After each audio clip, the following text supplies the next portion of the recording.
Сәлеметсіздер ме, құрметті достар. Бұл бүгінгі видео эссе қазақтың біртуар шығармасы туралы болатын болады. Дегенмен бұл шығармаға шолу, яғни видео эссені бастағаннан бұрын шағын кіріспе ретінде екі бір ұғымды еске алайық, иә. Бірі Арал теңізі, екіншісі Жақайым деген ру, қазақтың руы, иә. Арал теңізі бізге көбімізге экологиялық катастрофамен белгілі, ал Жақайым руы атақты, иә, қазіргі уақытта біз үшін бәріміз үшін танымал, достарымен Золотой әнін айтатын Рахымжан Жақайым деген кісімен танымал, иә. Бірақ бұл екі оқиға, екі құбылыстан бөлек, бұл аймақ туралы одан да бір тереңірек, бұл аймақтың тарихы, аймақтың тұрмысы жайлы көбірек сыр шертетін шығарма бар. Ол Әбдіжамал Нұрпейісов атамыздың «Қан мен тер» романы. Енді бұл роман негізі өз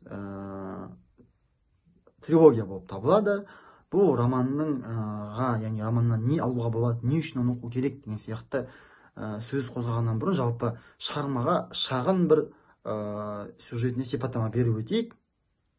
Жалпы шығармада бұл «Қан мен тер» романның желісі 20 ғасырдың басындағы Арал маңындағы қазақтардың тұрмысы туралы.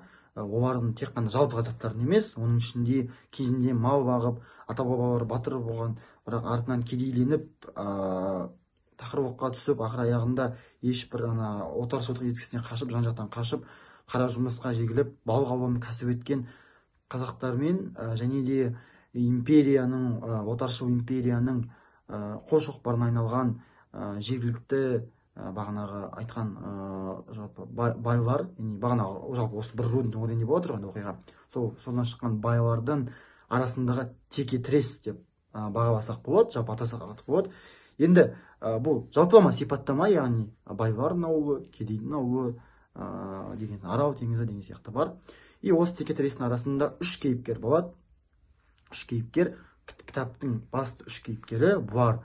Бұл кезінде жылқышы болған, одан кейін кедейленіп кеткен, балықпен айналысып кеткен топырақ мінезді, айтқанда жуас мінезді Еламан. Екіншісі сол жерде ылаң салып, қуанып, заманы түлкі болса өзі таз болып шауып жүрген Тәңірберген. Ал үшінші кейіпкер Еламанның жары болғанымен көңілі Тәңірбергенде жүрген Ақбала деген сұлу жайлы. Жалпы шығарма, яғни бағанағы жер, бағанағы адамдардың арасында болғанымен, шығарма 1916 жылғы ұлт азаттық көтеріліс, 1917 жыл болған ақпан, қазан төңкерістері, 1918 бен 1920 аралығында болған азамат соғысы мен Қазақстандағы кеңес билігінің орнауының фонында, яғни сол фонда болатын оқиға болып табылады. Яғни жалпы бұл шығарманың, енді сіздер бәлкім мен айтқанын ойлап қалуы мүмкін шығарсыздар, бұл бір тарихи, бір роман бағындай, не деген сияқты, бір көпшілік аса бір қабылдағысы келмейтін сияқты дүние деп ойлауыңыз мүмкін. Дегенмен бұл кітаптың бір өзін жеке, енді өзім байқаған изюминкасы, ерекшелігі, бірінші ретте ол кітап сол заманда болған оқиғалардағы аса бір танымал, біз тарихта оқитын, мысалға кезіндегі Қызылдар үшін болған Әлиби Жангелдин, мына жақта Әлихан Бөкейханов, солардың арасында текетірес жайлы емес. Сіз бен біз сияқты қарапайым қара қазақтардың, өзіміздің қарапайым қазақтардың ата-бабалары, сол өзіміз сияқты қарапайым кісілердің сол кезеңдегі тұрмысы жайлы, өмірі жайлы, олардың көзқарастары, олардың ойлары мен толғаулары жайлы шығарма бірінші ретте. Яғни бұл кітапты оқыған адам бұл кейіпкерлерден өзін, біреуінен болсын, басқасынан болсын, өзін таба алады. Әрқайсысына жаны ашиды.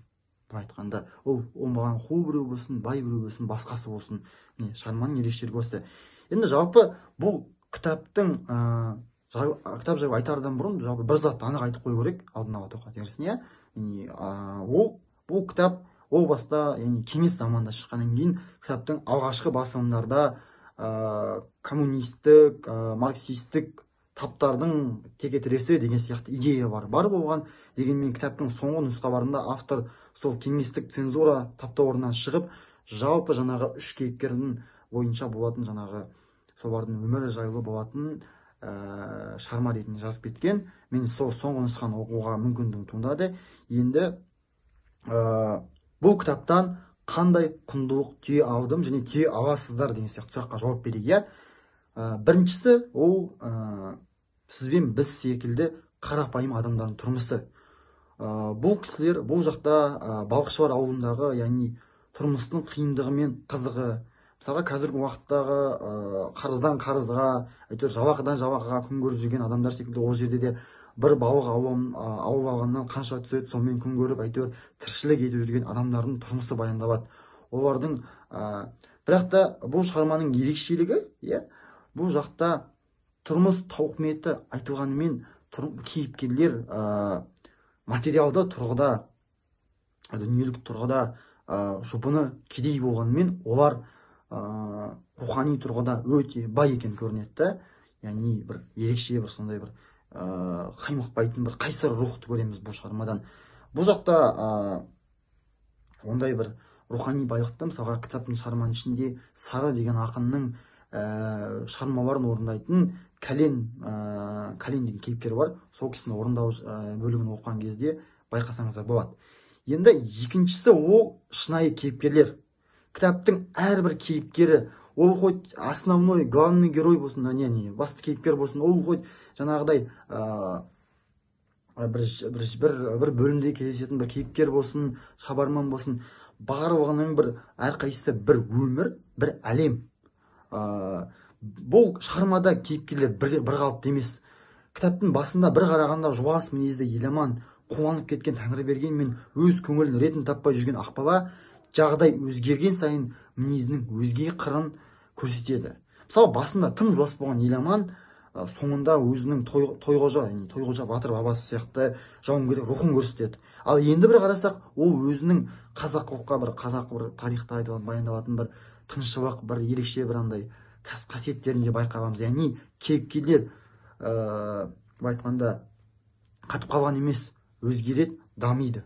Бұл кітаптың бірден бір артықшылығы. Үшіншісі, бұл тағы да кейіпкерлерге қатысты бағана подпункттерден айтсақ болады. Ол бұл кейіпкердегі ешбір мысалға қазіргі заманда да бір өзекті тақырып, яғни аузына қасық салса да қолыңды тістеп алатын, бәр сөзін іліп алатын Қарағатын деген кейіпкер, және де әр екі сөзінің бірі өтірік, ісі бөспе болатын Судырахмет деген кейіпкер. Яғни осындай екі кейіпкер бұл шығарманың бір шығармаға айтқанда ерекшелік қосады да, ерекше бір андай тек қана бір батыр, антагонист, протагонист, жертва деген сияқты андай бір сюжетный заттар емес. Мынандай адамдар болған, мынандай адамдар бар арамызда. Олар осындай оқиға айтады, олардың басынан мынандай қызық өтеді деген сияқты сөз қозғалады да. Және де осы Қарағатын мен Судырахмет сияқты кейіпкерлерді өзге бір шығармалардан табу қиын, екіталай. Тіпті мен енді өзім білмеймін қой, бір көпшілік үлкен кісілерден байқаймын, көбісі бір өтірік айтатын немесе жылдам, енді андай не істейтін адамдарды көп жағдайда Судырақ дейді, Судырахмет дейді. Сөйтсе мен ол сөзді ол кісілер кезінде осы Қан мен тер романынан алған екен. Төртіншісі, кітапқа қатысты. Енді ұзақ болып кеткен шығар, бәлкім, бірақ дегенмен бұл видео эссе болғаннан кейін бұл жақта мен өз түйгенмен бөлісем, тыңдама өз еріктеріңізде. Енді төртіншісі, қан мен терде жатқан терең ой. Кейіпкерлердің өз-өзімен қалғанда болатын ой толғауы сіздің оның бақылаушысы мен тыңдарман етеді. Көп жағдайда біз өз-өзімізден қалғанда бір диалогтар болады. Монологтар, айтқан кезде. Ал шығарманың диалогтарының салмағы бұл видео жеткізе алмаймын екен. Оны оқу керек, оны сезіну керек, оны түсіну керек. Оған мен тіл байлығым жетпейтін шығар. Жалпы осы жағынан кітапты оқығанда мән мағына іздейтіндер үшін кітаптағы ең ерекше бір бөлігі ол Тәңірберген деген кейіпкердің кітаптың соңында жазатын монологы. Ол жақта ол монолог бәлкім қазақ әдебиетінде Көшпенділер романындағы, Алмас Қоштағы Әбілқайырдың кітап басындағы монологынан кем түспейді. Өзінің ой толғауына кем түспейді. Яғни идея, заманға көзқарас, тағы деген сияқты ойлардың барлығы да бұл шығармада бар. Енді бесіншісі оқиғаларды сипаттау. Жалпы кітаптың авторы Әбдіжамал Нұрпейісов өзі екінші дүниежүзілік соғыстың ардагері болып табылады. Өзі соғысты көрген адам ретінде бұл кітаптағы бүкіл соғыс оқиғалары соншалықты бір баяндалады, тіпті оның біздің қазіргі кейбір түсіріп жүрген соғыс туралы фильмдер ондай қылып жеткізе алмайды ана шығарма сияқты. Одан бөлек кітаптың авторы ол бір жағынан суретші, яғни кітап белгілейтін арал маңындағы керемет табиғат, пейзаждар, теңіздің бір елестеуі, біз теңізді елестеуіміз, өмір теңіз көрмеген адам ретінде біз ана елестеу бізге бір керемет бір сезімге бөлетеді. Бұл бәлкім бұл жағын оқыған адам өмірінде бір рет болсын арал өңіріне барып, аралдың қалдығын болсын әйтеуір көруімізге бір үмітіміз бар да, мысалға бар шығар деп ойлаймын енді. Екінші жағынан кітаптың авторы тек қана бағанағыдай мынандай идея, ананы жеткіземнен бөлек, ол кісі оқиғаларды сипаттағанда қазақтың дәстүрі мен мәдениетін көрсетті. Сол заманда нашарласа да дәстүрін үзбей, дінінен безбей жүрген бабаларымызға қарап тәнті боласын. Жалпы қысқасы жеке басым кітаптан түйгенім осы кітапқа шолуым да осы әлбетте. Әлбетте басқа адам бұны оқығанда басқа ойға кенелуі мүмкін. Дегенмен мен айтқан түйіндердің бірі сіздің жаныңызға жағымды болса, бұл кітапты өз кітапханаңызға қосуға болады. Осы уақытқа дейін тыңдасаңыздар рахмет. Алдағы уақытта тағы да кітаптар бойынша видео эсселер салатын боламыз. Саламат болыңыздар.